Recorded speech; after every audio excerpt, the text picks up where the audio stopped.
Cerca Teleeuropa sul tuo Play Store o Apple Store e scarica la nostra app.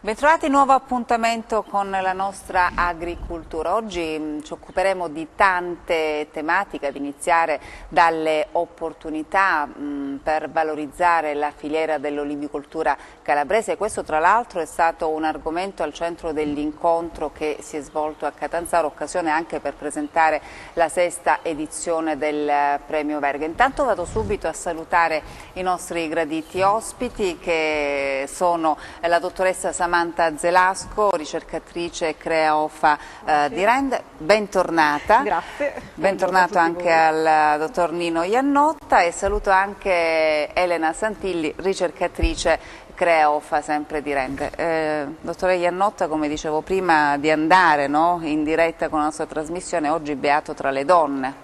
Con grande piacere. Quindi le donne impegnate, possiamo dirlo, anche nella valorizzazione di questo prodotto di eccellenza del nostro territorio, e questo mi sembra una cosa anche da sottolineare in apertura della nostra trasmissione. Sono delle bravissime ricercatrici impegnate in tanti progetti che insomma danno lustro a questa nostra terra. Sono capacissime sia sul piano tecnico professionale, che sono delle ottime ricercatrici, ma poi sono brave anche sul piano della comunicazione, quindi il modo di trasmettere queste loro cose, quindi per questo cerchiamo di farne di più di queste trasmissioni. Io sono sempre disponibile a stare in mezzo alle donne. Perché poi la comunicazione anche in questo settore è fondamentale, è importantissimo, perché bisogna capire un po' lo stato dell'arte, che cosa si sta facendo, e bisogna capire dove si vuole, dove si punta ad andare. E senza la ricerca, dottore Iannotta, non si va da nessuna parte. Intanto possiamo vedere anche le immagini. Prego il nostro Enzo Leonetti di mandare in onda queste immagini che abbiamo registrato proprio a Catanzaro. Come vi dicevo, c'è stato questo incontro proprio sulle opportunità che offre la filiera dell'olivicoltura calabrese, cosa bisogna fare in sostanza per migliorare sempre di più questo settore, ed è stato presentato anche la sesta edizione del Premio Verga di Cotrone. Ce ne siamo già occupati nei mesi scorsi, l'anno scorso, ecco, perché è una vetrina importante, un piccolo centro del nostro territorio, che diventa punto di riferimento per tante produzioni di eccellenza e di qualità di tutto il meridione, e questo insomma mi sembra anche una cosa molto importante. So che tra l'altro la dottoressa Santilli, appena arrivata da Catanzaro, è stata presente proprio in questo convegno anche il CREA-OFA di Rende, insomma ci sono stati degli ottimi spunti, dottoressa. Ma certamente, intanto buonasera, grazie appunto di questo un ulteriore invito. Mi fa piacere appunto che ho avuto la possibilità di partecipare oggi come ascoltatrice di relazioni anche importanti, dove è intervenuto Angelo Frascarelli, un professore universitario di Perugia, che ha esposto in maniera molto puntuale quella che è il quadro dell'olivicoltura nazionale, quindi non soltanto ha messo un po' a confronto da studi che hanno svolto proprio all'università la differenza tra quella che è l'olivicoltura tradizionale e l'olivicoltura del futuro, o comunque improntata più sull'impianto intensivo, superintensivo. l'importanza appunto di partecipare a questi eventi che sono poi l'olivicoltura calabrese, dove noi come CREA, OFA, in realtà che poi appunto la nostra è il centro che si occupa dell'olivicoltura, ritengo che sia fondamentale per un confronto anche appunto con chi sono i vari attori della filiera. La Calabria, che come appunto è stato detto anche oggi, è la seconda regione per produzione olivicola, e quindi considerando che la Puglia attualmente ha grosse difficoltà in questo settore dovute appunto all'infezione della Xylella, e quindi noi che siamo una regione importante sotto l'aspetto olivicolo dobbiamo cercare di valorizzare quello che è il territorio e soprattutto cercare di rendere produttiva, innovativa e competitiva quella che è l'olivicoltura delle calabrese, perché è fondamentale appunto dagli spunti e dai dati che ci ha dato il professore Frascarelli, è stato proprio quello che, mettendo a confronto i diversi impianti, quindi i costi di gestione di queste diverse tipologie di impianto e la redditività degli impianti stessi, si va chiaramente a favore di questi impianti super intensivi per un discorso di meccanizzazione delle varie fasi che sono poi quelle più onerose della raccolta e della potatura. Certo è che appunto da una tabella appunto dei dati che ci ha fornito in realtà non è tanto appunto la redditività in sé, quindi poi la vendita del prodotto, ma quanto l'abbassamento dei costi di gestione su queste che sono appunto le due fasi colturali più onerose per l'olivicoltore in genere. Lei ha parlato della Xylella, tra poco parleremo un po' anche di questo problema che interessa la Puglia. Tra l'altro l'Italia è anche sotto procedura di infrazione perché l'Unione Europea ha detto che bisognava abbattere, tagliare queste piante e quindi insomma l'Italia si trova a dover pagare per questa situazione. Secondo lei è giusto questo fatto che bisognava tagliarle queste piante oppure si poteva tentare? Diciamo che qui ci sono una serie di situazioni politico-territoriali che sinceramente è complicato dare una valutazione oggettiva e obiettiva. Certo è che sicuramente bisognava fare di più per contenere quelli che erano i focolai di partenza. È indubbio che probabilmente si è sottovalutato il problema dall'inizio. E questo ha determinato, cioè non conoscendo, perché chiaramente si parla appunto di patogeni emergenti, non conoscendo bene il patogeno, probabilmente non si è data l'importanza e appunto l'intervento corretto per ovviare a quello che è poi attualmente è la situazione. Ma forse non si sapeva cosa fare, proprio perché non si conosceva bene, no, il patogeno, probabilmente si è andato un po' a tentativi per contenere questa infezione, queste epidemie ormai, perché in Puglia credo che i danni siano ingenti. Sono ingenti e sinceramente allora, dalla parte scientifica è indubbio che bisogna avere il tempo di studiarle, le diverse situazioni che nascono e non si ha la prontezza e l'immediatezza di poter dare delle soluzioni immediate. Certo è che probabilmente a livello tecnico-agronomico forse bisognava fare avere qualche accorgimento in più che forse non c'è stato, o comunque quando ci sono delle situazioni di emergenza delle volte appunto uno magari non ha neanche la lucidità di agire nel modo più corretto, ma non per mancanza proprio di volontà, ma forse in quel momento anche per mancanza appunto di conoscenza, proprio ignorare il pericolo e anche come poterlo superare, insomma comunque mantenere e contenere per evitare appunto che ci fossero dei danni ingenti, quindi perché credo che sia dalla parte di chi coltiva e sia dalla parte di chi ha dovuto fare delle scelte anche normative in questo senso non era certo nella direzione di voler creare un danno ad una regione in un ambito di una filiera importante come quello olivicola. Quindi ritengo che appunto non è si è dovuto scegliere forse in fretta e purtroppo quando si fanno delle scelte nelle volte non si fa sempre la scelta più giusta, insomma. Dottore Iannotta, lei che ne pensa su questa questione della Xylella, che tra l'altro insomma un po' di preoccupazione c'è anche da noi, insomma, potrebbe non arrivare questa xylella, potrebbero essere a rischio le nostre piante? Potenzialmente sì, perché praticamente il batterio viene facilmente trasportato, perché c'è un vettore che è un insetto che praticamente lo trasporta, quindi questo insetto potrebbe attraverso anche mezzi di comunicazione essere trasferito. A mio giudizio la nostra fortuna è che noi abbiamo una situazione climatica diversa rispetto a quella del Salento, dove ci sono escursioni termiche maggiori e queste escursioni termiche sono molto poco sopportate dai batteri. Quindi diciamo sia le spinte in giù che in su con le temperature finiscono per bloccare il ciclo biologico. E forse questo è il motivo per il quale l'epidemia è per adesso è circoscritta soltanto al Salento e una parte della provincia di Brindisi, ma nel sud della Puglia e basta. Per quanto riguarda invece gli interventi previsti o prevedibili nel contenimento di questo patogeno in Puglia, io non avevo visto male l'idea dell'Unione Europea, che è quella diciamo più drastica, quella di eradicare proprio la malattia attraverso il taglio e la distruzione di queste piante infette.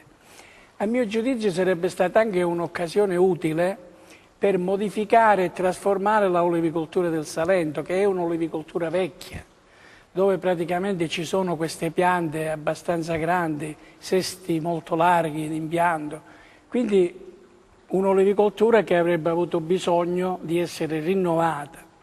Allora con l'occasione si poteva cogliere entrambi gli obiettivi, cioè quello di combattere il patogeno, quindi distruggere, eradicarlo in maniera definitiva e totale, e dall'altro dare la possibilità, l'occasione agli olivicoltori pugliesi di ricostruire un'olivicoltura moderna, intensiva, specializzata, come poco fa faceva riferimento in merito ai lavori di Catanzaro oggi. Lì c'è stata tutta una serie di resistenze, in parte politiche, in parte diciamo territoriali, perché non hanno voluto toccare. Del resto in Puglia, adesso lì in quella zona si verifica, noi ci siamo stati diverse volte, abbiamo fatto anche una trasmissione televisiva nostra, proprio siamo stati a Gallipoli e lì abbiamo fatto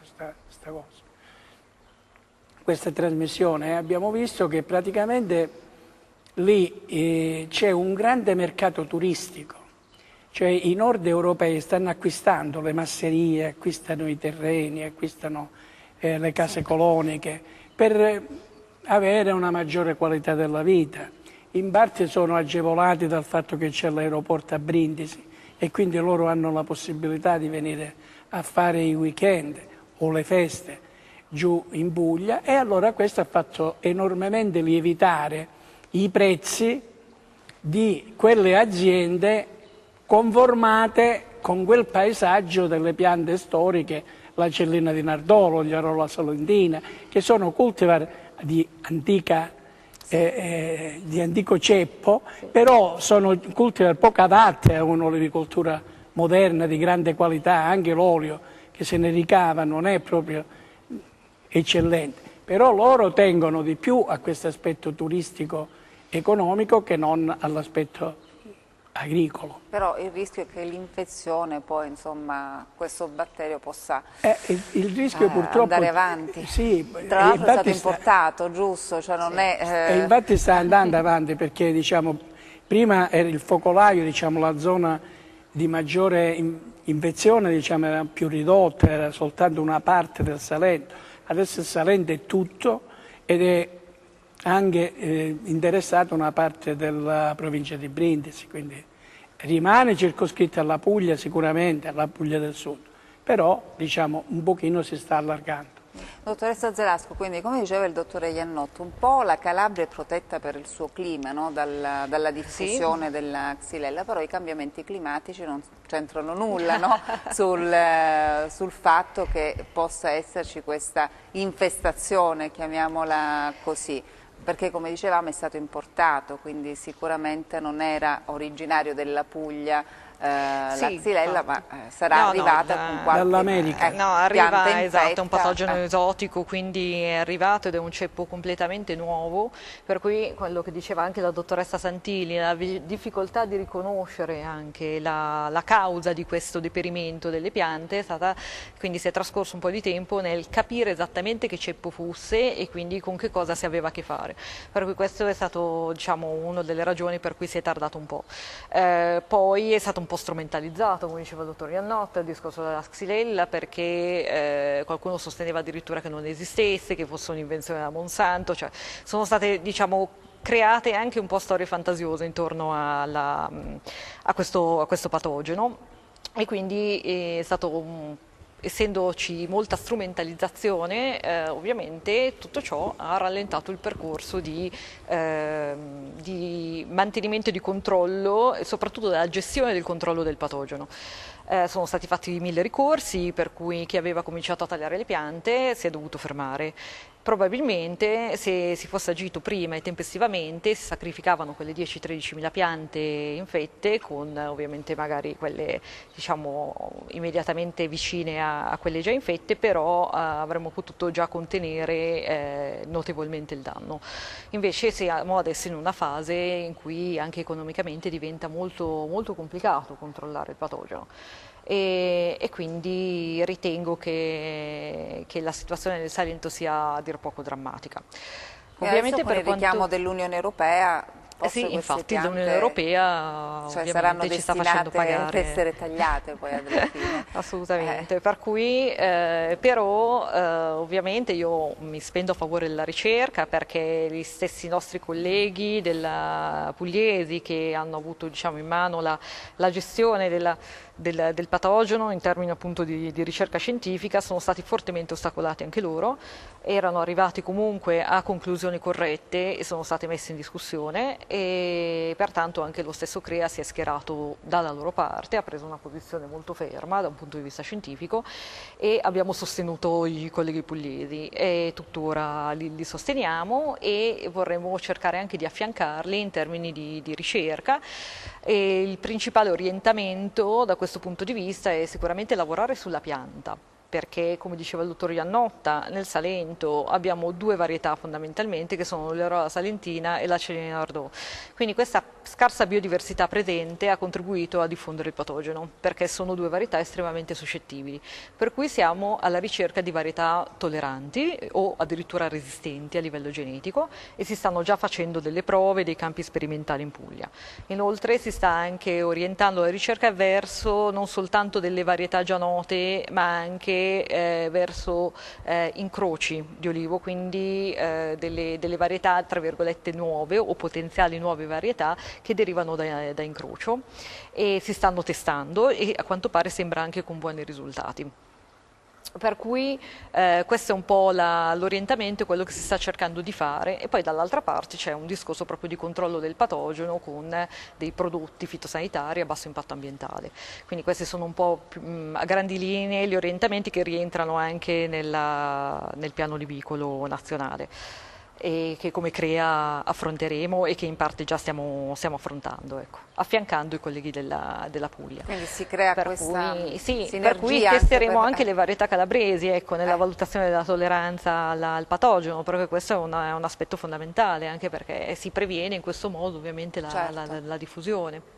Certo, questo è importantissimo, perché io credo che gli olivicoltori calabresi, quando sentono xylella, insomma, vanno un po', no, in panico, perché i danni economici per gli olivicoltori pugliesi sono veramente ingenti.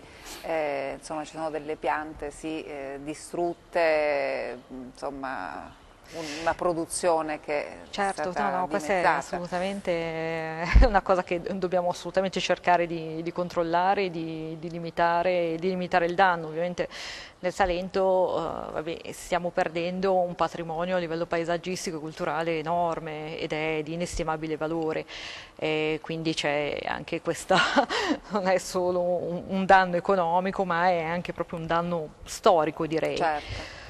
e quindi speriamo insomma in qualche modo di una soluzione è anche quella di reinnestare queste piante, quindi di riuscire a mantenere questi tronchi secolari e di reinnestarli con delle varietà più tolleranti, quindi questa potrebbe essere un'ottima soluzione per preservare il territorio e il paesaggio e contrastare il patogeno. Quindi mi faccio capire, si tagliano queste piante ormai infette, però c'è la possibilità di salvarle. Si sta testando anche questa via, si sta cercando di, invece di tagliare alla base, quindi proprio sradicare la pianta e bruciare tutto quello che è il residuo appunto legnoso della pianta, con potenziali focolai del patogeno, si sta tentando di reinnestare la branca, quindi i rami più grandi della pianta, i rami principali, e quindi viene mutilata tra virgolette solo in parte, ecco, in modo tale che poi con il reinnesto si possa avere ovviamente un'altra varietà che magari non sarà una varietà autoctona del Salento, rinunceremo un po' a questo aspetto di legame con il territorio, però salveremo un patrimonio a livello paesaggistico, come dicevo prima, un valore inestimabile. Ecco, da qui l'importanza proprio della ricerca, no? Perché certo. Insomma, grazie ai ricercatori poi si trovano delle soluzioni valide ad un problema che appare irrisolvibile, no? al momento, quindi questo è molto importante. Io vorrei tornare però a Catanzaro, perché la dottoressa Santilli insomma, ci conferma c'erano tante persone, esperti, c'era anche la politica, c'era anche il consigliere regionale con delega all'agricoltura Mauro Dacri, al quale abbiamo chiesto ma che cosa si sta facendo, no? In sostanza per migliorare un po' le cose. Ascoltiamo cosa ci ha risposto.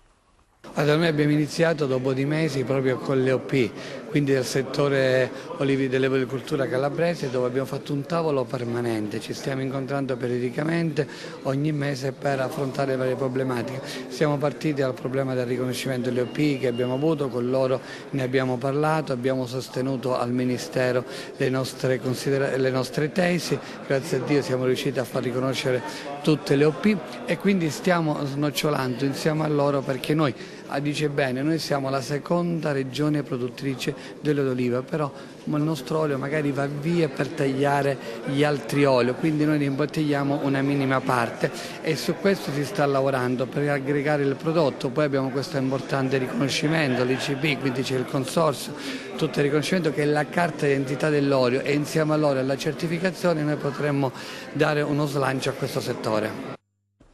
Beh, c'era anche il presidente Magliocchi a Catanzaro, che salutiamo perché come presidente del consorzio, dottore Iannotta, quanti anni avete lottato, no, per ottenere questo riconoscimento? Quindi presente a questo incontro anche il dottore Magliocchi, insomma, che è stato un po' l'artefice, no, di questa battaglia lunghissima. L'IGP è stata riconosciuta da poco, e addirittura il consorzio di tutela del marchio IGP addirittura è proprio neonato, perché si tratta di mesi. Comunque è stato un grande risultato ottenuto dopo una decina d'anni di lotta, di dura lotta presso il Ministero e presso l'Unione Europea per ottenere questo riconoscimento. Del resto è un passaggio importante per l'olivicoltura calabrese, perché diciamo, la Regione potrebbe avere un grande ruolo per far fare il salto di qualità a questa olivicoltura calabrese, che ha bisogno di rinnovare le proprie strutture, perché in larga misura, in larga percentuale, si tratta di un'olivicoltura vetusta, obsoleta, un'olivicoltura fatta da vecchie piante. Voi immaginate che cosa è la piana di Gioia Tauro, la piana di Rossano, dove ci sono queste piante gigantesche che si prestano malissimo alla gestione e alle pratiche culturali, e queste distanze enormi, la difficoltà di raccoglierle dalla pianta, quindi di puntare alla qualità attraverso la raccolta sia come epoca che come modalità effettuate in maniera meccanica. Quindi sullo sfondo del miglioramento dell'olivicoltura calabrese c'è il rinnovamento degli impianti. Adesso noi abbiamo una grande opportunità, che è questo PSR. Allora ci sono questi fondi che stanno lì e che potrebbero essere canalizzati, indirizzati verso il rinnovamento delle strutture.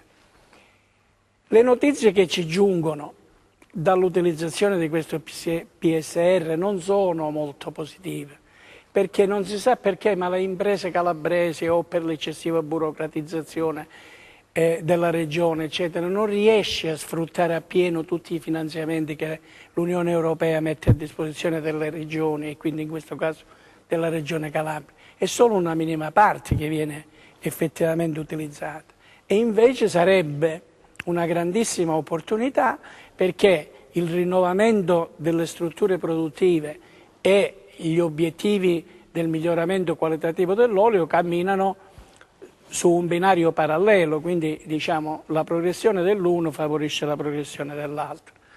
L'IGP poi sarebbe la ciliegina sulla torta finale, perché se noi dobbiamo tutelare un prodotto di qualità, perché è inutile appiccicare un'etichetta su una bottiglia su un olio che poi non è buono. Noi abbiamo, diciamo, il famoso difetto di provenienza, tutti gli oli calabresi sono visti male sui grandi mercati perché hanno, diciamo, questa mentalità, questa cultura di un olio lampante, poi trattato chimicamente, eccetera, per fare dell'olio d'oliva. Invece noi dobbiamo puntare, e adesso negli ultimi anni stiamo puntando sull'olio extravergine di oliva, quello ottenuto tutto da spremitura meccanica, direttamente dalle piante, quindi grande qualità. Addirittura il disciplinare del consorzio di tutela è molto severo. La devo interrompere perché devo andare in pubblicità, ma riprenderemo proprio dal disciplinare, no? Perché è bene ricordarlo. Rimanete con noi.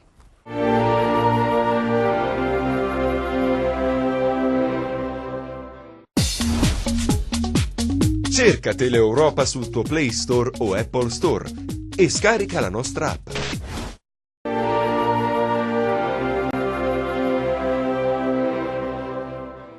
Beh, eccoci di nuovo in studio. Allora, dottore Iannotto, riprendiamo proprio dal disciplinare, no? Che veramente, insomma, ci sono dei criteri molto rigidi per quanto riguarda il disciplinare dell'IGP olio di Calabria.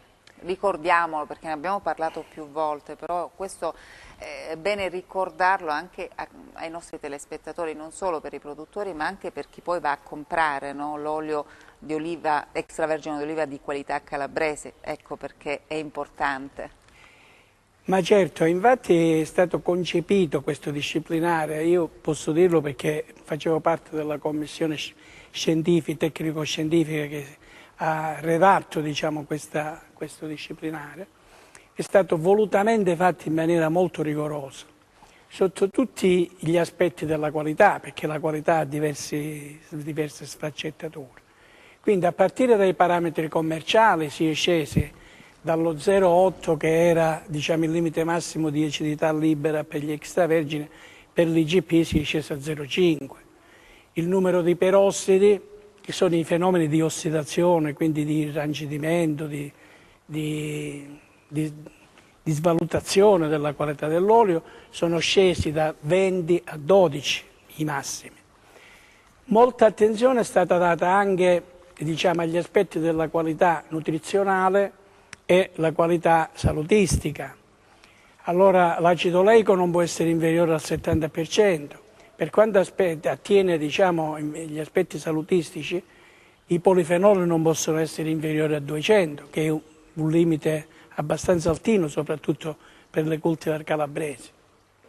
Senza trascurare naturalmente anche l'aspetto del gusto, quindi dal punto di vista organolettico sono definiti anche i criteri attraverso cui questo marchio si deve pregiare, quindi il sapore fruttato, piccante e amaro, tipico di alcune varietà calabresi che poi sono 6 o 7 quelle che sono contemplate nel disciplinare di produzione e quindi, diciamo, dal complesso di tutti questi fattori, del controllo di tutti questi parametri, possiamo ben dire che il nostro olio sarà un olio di grandissima qualità. Questo ovviamente deve interessare moltissimo i produttori perché si devono attenere a queste cose, perché per ottenerle queste si costruiscono in campo, non è, una parte sì è genetica, ma un'altra parte è diciamo di tipo culturale. Faccio l'esempio dei polifenoli. polifenoli risentono moltissimo dall'epoca di raccolta, più si anticipa, più sono alti questi polifenoli. Quindi diciamo, i produttori devono essere coscienti di quello che fanno e anche i consumatori devono essere coscienti, devono sapere che acquistando quel prodotto e magari riconoscendo anche dal punto di vista economico un maggiore sborso alle bottiglie etichettate con l'IGP di Calabria, poi hanno un ritorno in termini nutrizionistici e salutistici, perché avranno un certo numero di vitamine, avranno gli omega 3, avranno gli omega 6, avranno tutte quelle caratteristiche fondamentali in un olio di grandissima qualità. Beh, oli di qualità sono quelli che partecipano al premio Verga. Ritorniamo a Catanzaro perché, come dicevamo, questo incontro è stato anche l'occasione per presentare la 6ª edizione. Bello che un piccolo centro calabrese poi è diventato punto di riferimento per i produttori un po' di tutto il meridione d'Italia. Diceva il sindaco di Cotronè, che tra poco ascolteremo, che sono circa 190 quest'anno le adesioni. Insomma, questo è anche un vanto, no, per la nostra terra. Sì, io direi che potremmo definirlo proprio un salto culturale, perché noi che non ci siamo mai preoccupati della qualità, adesso ce ne occupiamo e addirittura facciamo in modo di comunicarlo. Non dimentichiamo che fra gli organizzatori e fra i patrocinatori di questa manifestazione c'è anche l'informatore agrario che interviene con il suo direttore e che permette anche una comunicazione di tutti questi dati, di tutte queste cose al mondo olivicolo in generale, sia a quello dei mercati sia a quello dei produttori. Allora ascoltiamo il sindaco di Cotronei. Questa è la 6ª edizione, siamo partiti mettendo in concorrenza quelle che erano le aziende di un territorio con l'obiettivo di dire migliorate la qualità, perché se vi confrontate tra di voi il miglioramento della qualità porta una maggiore capacità di stare sul mercato. Questo lo abbiamo fatto qualche anno fa, siamo già alla 6ª edizione e ogni anno ha avuto sempre una maggiore attenzione, da un premio territoriale dei primi anni ad un premio di carattere regionale nei secondi anni, ad un premio straordinariamente attenzionato su base meridionale quest'anno. Se vi fate un giro trovate direttamente esposte le diverse regioni del meridione d'Italia che hanno partecipato, vale a dire tutte. Il numero dei partecipanti quest'anno è di 190, di cui il gruppo panel, che abbiamo voluto che lavorasse in regione in una logica proprio di massima trasparenza e di massima apertura, tant'è vero che proprio direttamente nella sede istituzionale, con una presenza di 18 componenti e di rappresentanti delle diverse istituzioni calabresi, ma anche di una serie di regioni dal Veneto alla Toscana all'Umbria, pertanto una giuria, ecco, il panel test non è altro che la giuria che fa gli assaggi dell'olio particolarmente rilevante e qualificata. Di questi 190 oli la maggior parte sono calabresi, 75, ce ne tantissimi pugliesi che sono una 60, poi ci sono campani, 40, altrettanti 40 pugliesi, della Sardegna, della Basilicata, pertanto una presenza capillare e significativa che dà un'indicazione. Il Sud è in grado di poter affermarsi in maniera positiva anche quando è che la commercializzazione dell'olio viene vista come una attività di valore aggiunto, pertanto la vendita in bottiglia, la possibilità dell'affermazione, della commercializzazione non solo in cisterne o in lattine e quant'altro, pertanto un valore aggiunto per le produzioni che ne possono conseguire, che è l'altro elemento positivo che noi dobbiamo offrire ai nostri produttori. Ritengo che siamo nella via giusta, continueremo in maniera determinata grazie anche a un contributo straordinario della Regione, che su questa cosa è stato non solo a fianco ma anche ora in grado insieme a noi a tirare la carretta per poter fare andare avanti bene questa nostra iniziativa. Beh, per ottenere qualità questo è un periodo dell'anno molto importante, quello della fioritura, giusto? Sì. Allora, come vanno le cose qua sul nostro territorio? Dunque, sono cambiate un po' di cose con i cambiamenti climatici, poi c'è anche uno studio. Stiamo anche valutando questo aspetto, sì, anche se è un aspetto che appunto è in fase di studio e per avere dei risultati ci vorrà ancora qualche anno, perché stiamo paragonando quelli che sono i dati di una ventina di anni fa circa rispetto a quelli che stiamo analizzando oggi, per cui per valutare l'effetto di un cambiamento climatico è necessario comunque prendere in considerazione un periodo almeno ventennale. per cui come capirà è un lavoro abbastanza ancora da terminare, ecco, abbiamo bisogno ancora di qualche anno per riuscire a capire e valutare effettivamente l'incidenza del cambiamento climatico sulla olivicoltura, anche se in realtà abbiamo già avuto tutta una serie di segnalazioni, perché il CREAOFA di Rende partecipa a un progetto europeo che si chiama Olive Miracle, che riguarda proprio la valutazione dell'effetto del cambiamento climatico in olivicoltura e si prefigge di raccogliere l'opinione o la testimonianza di tutti gli stakeholder del settore. Quindi noi stiamo andando a chiedere proprio l'aiuto di queste persone per raccogliere osservazioni di campo in relazione a quelle che possono essere le fasi fenologiche dell'olivo, piuttosto che l'attacco di patogeni secondari oppure di parassiti, e l'incidenza, anche la valutazione dell'incidenza di questi attacchi, e andiamo quindi a mettere insieme tutte delle informazioni che ci permetteranno poi di elaborare un piano strategico per la resilienza nei confronti dei cambiamenti climatici, quindi mettere a punto delle strategie che ci consentano di mitigare oppure di adattare le varietà agli effetti del cambiamento climatico. Quindi ci stiamo interessando in particolare, almeno io personalmente, di fenologia fiorale, e quello che noi abbiamo riscontrato appunto da un confronto tra i primi anni, insomma dal 2000-2003 fino al 2016, abbiamo visto ad esempio osservato un forte anticipo nella epoca di fioritura. E questa cosa ci preoccupa un po' perché se la fioritura anticipa troppo potrebbe andare incontro a dei ritorni di freddo e quindi questo potrebbe fortemente compromettere la produzione. Per cui quello che noi vogliamo cercare di fare, che stiamo studiando, sono anche le caratteristiche genetiche delle varietà in relazione all'epoca della fioritura, per poter scegliere e orientare anche i futuri impianti nella scelta di varietà che riescano a contrastare questo aspetto del cambiamento climatico e quindi magari avere un'epoca di fioritura che in qualche modo è meno condizionata dall'andamento termico, perché la biologia fiorale in olivo è fortemente condizionata dall'aspetto della temperatura e dall'andamento della temperatura, e come sappiamo i cambiamenti climatici prevedono, o comunque le previsioni dal 2020 al 2050 ritengono che ci sarà un aumento progressivo della temperatura media e una sorta di tropicalizzazione del clima, quindi ci saranno dei fenomeni di precipitazioni concentrati in determinate stagioni, quindi in primavera e in autunno, un po' come i tropici, andremo incontro alla stagione dei monsoni. E quindi questa valutazione, queste osservazioni di quelli che saranno o che sono anche in atto probabilmente di variazioni dell'andamento termico ci serviranno e ci servono per andare a capire che tipo di varietà noi dobbiamo andare a scegliere in funzione di questi aspetti. E ovviamente dobbiamo studiare quindi il comportamento genetico delle varietà per capire se ci sono varietà che hanno magari possibilità di fiorire prima, a prescindere da quelle che sono le condizioni termiche, oppure andare a collocare sul territorio delle varietà, ad esempio, che hanno una fioritura tardiva, proprio perché in questo modo andiamo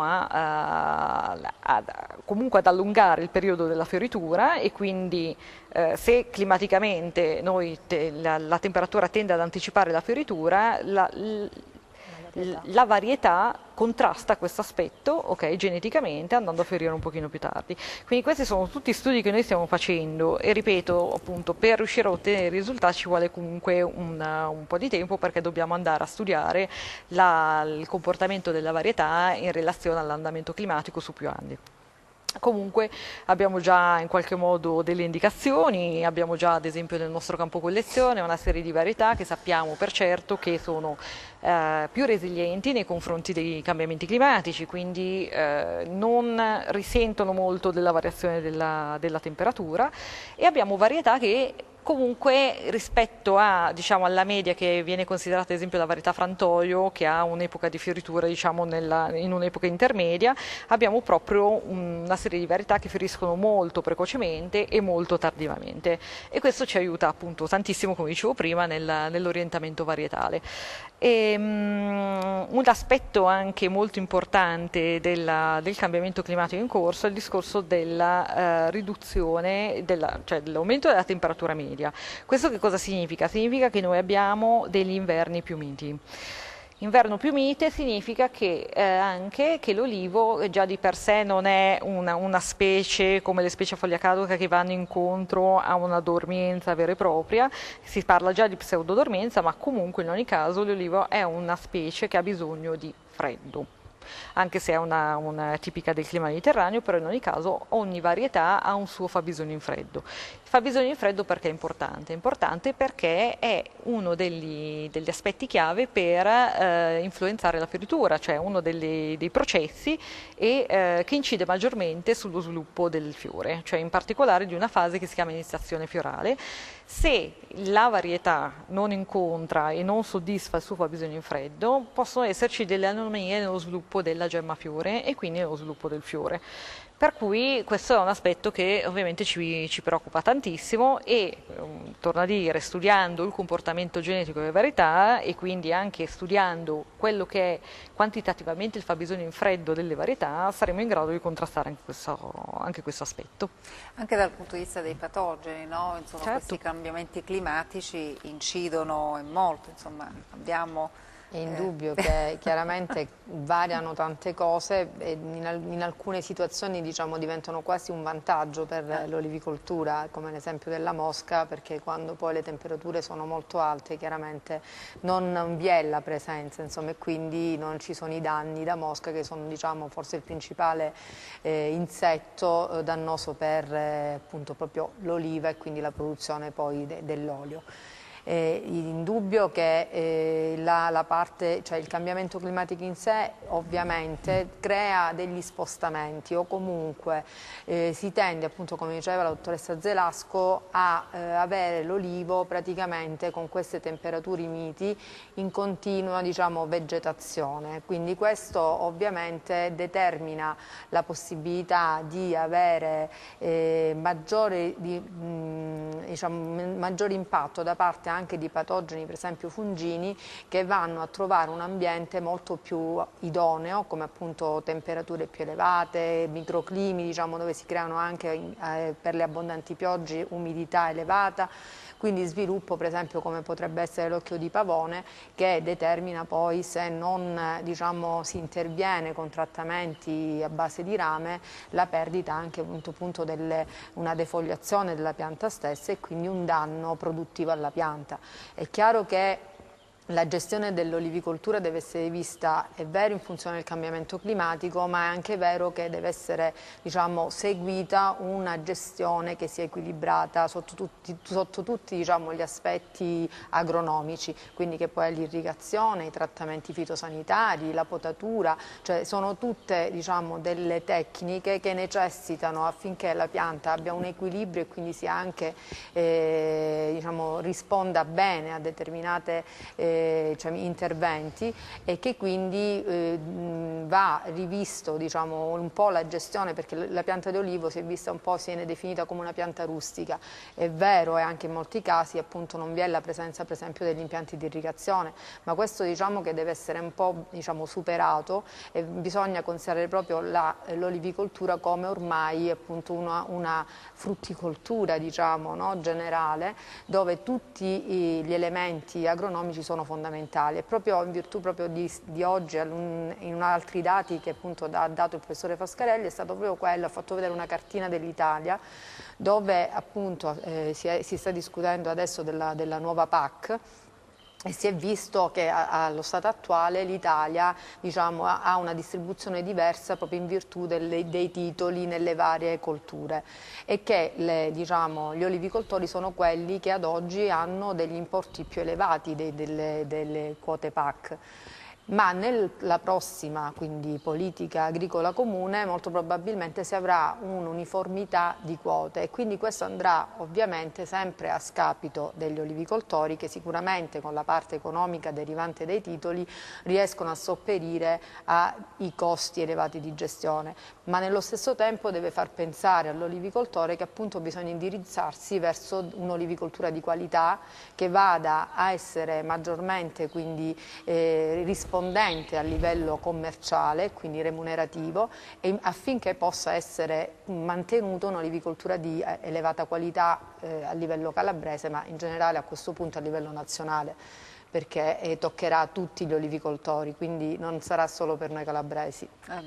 Questo bisogna pensarci chiaramente. Poi parlando anche questo dicevamo, dottore Iannotto, un periodo importantissimo, la fioritura, l'impollinazione, che poi non avviene con l'insetto. Spieghiamolo, perché non tutti a casa lo sanno, no? Dobbiamo anche dare insomma, degli elementi basilari, perché è importante anche sapere queste cose. Non avviene con l'insetto come succede per gli altri fiori. Ce lo spiega come avviene? Con il vento, perché io dicevo prima che il vento per alcune piante può essere dannoso, invece per l'olivo insomma, può essere un toccasana. Sì, per l'olivo l'impollinazione è anemofila, cioè praticamente il trasporto del polline avviene attraverso il vento, quindi poi in effetti l'impollinazione e conseguentemente la fecondazione avviene in funzione di questo. Tutto questo è di grande importanza, perché intanto precisiamo che il periodo della fioritura, dell'impollinazione e della legagione, che poi è un periodo abbastanza contenuto temporalmente, è molto importante ai fini della produttività, perché se non avviene la fecondazione, non si formano le olivine, il prodotto non ci sarà sicuro, questo è chiaro. Quindi noi dobbiamo favorire al massimo questa fecondazione, questa impollinazione. E questo necessita di determinati accorgimenti, a cominciare dalla presenza di impollinatori, perché il 99% delle cultivar calabresi, delle cultivar d'olivo, non solo calabresi, sono autosterili, quindi non riescono ad autoimpollinarsi, il polline non riesce a impollinare e fecondare il fiore della stessa pianta, quindi c'è bisogno di un'impollinazione incrociata. Per questo motivo quando si fanno gli impianti si mettono gli impollinatori e quante più entità genetiche diverse tra loro sono presenti, tanto meglio è per l'impollinazione, perché c'è la cosiddetta impollinazione incrociata. Quindi questi vari pollini provenienti da diversi genotipi poi alla fine finiscono per impollinare e quindi fecondare, quindi far nascere queste olivine, che poi sarà compito nostro cercare di mantenerle, di non farle cascolare e di curarle nel miglior modo possibile, di farle crescere fino a portarle alla maturazione. Un secondo aspetto molto importante della fioritura è quello legato alla fenologia, cioè alla tempistica delle fioriture, perché diciamo il fiore della cultivar prevalente, che è quella che noi vogliamo produrre, rispetto a quella di impollinazione, deve essere contemporaneo, cioè i fiori si devono aprire nello stesso periodo in cui si aprono quelle degli impollinatori, perché diversamente l'impollinazione non può avvenire. Consideriamo che la fioritura dura una settimana e 10 giorni, cioè l'apertura dei fiori, e allora diventa fondamentale che gli impollinatori e le piante della cultivar prevalente siano contemporaneamente aperti in maniera tale da favorire questa impollinazione. Poi diciamo il modus come avviene e il tempo anche di quando avviene, anche quello è importante. Io vorrei ricordare un vecchio adagio che è nato in Toscana ma poi si è diffuso un po' in tutta Italia e del resto diciamo. L'infiorescenza dell'olivo si chiama mignola. Allora sta mignola, quindi la formazione dell'infiorescenza, la costituzione e la crescita dei fiori. Si dice così: se mignola in aprile, vacci col barile; se mignola a maggio, vacci col saggio; se mignola a giugno, vacci col pugno. Tradotto in italiano significa che quando l'olivo mignola in aprile e avviene la fecondazione in questo modo ci puoi andare col barile, cioè grandi quantità. A maggio invece queste quantità si riducono molto, ci puoi andare col saggio, giusto per vedere com'è. A giugno non ci vai proprio perché non c'è la cosa. Quindi più che sulla qualità, questa cosa è importantissima dal punto di vista della quantità del prodotto. È chiaro che poi, oltre al fatto dell'impollinazione, della fecondazione, eccetera, occorrono tante altre caratteristiche agronomiche, per esempio quella di avere la pianta in ottimo stato nutrizionale, a tal uopo si può pensare per esempio di fare concimazioni fogliari a base di urea, eccetera, proprio per favorire questa situazione.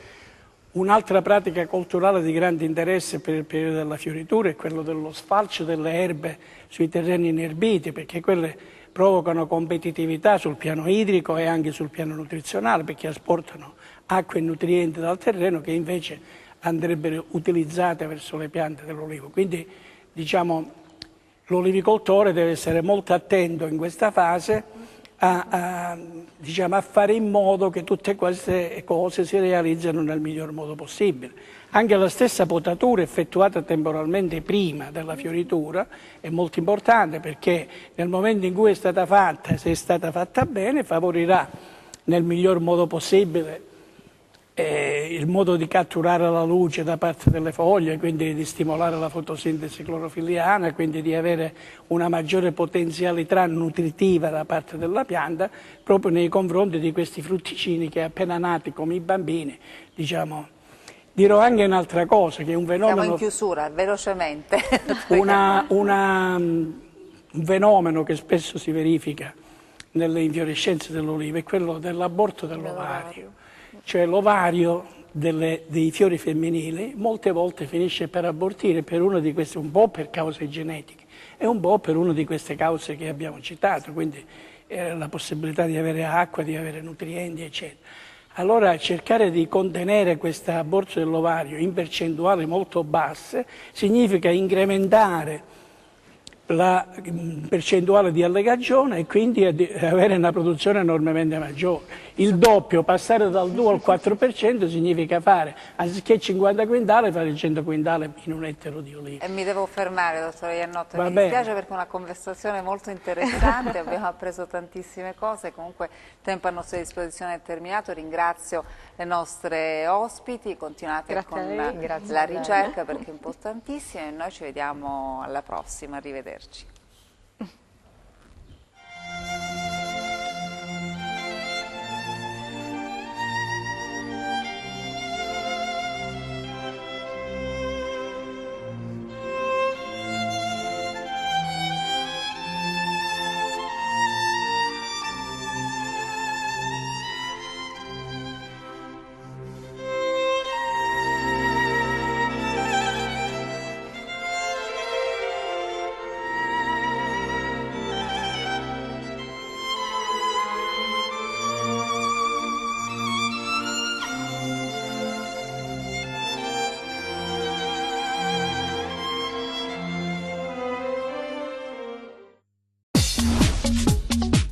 Cerca Teleeuropa sul tuo Play Store o Apple Store e scarica la nostra app.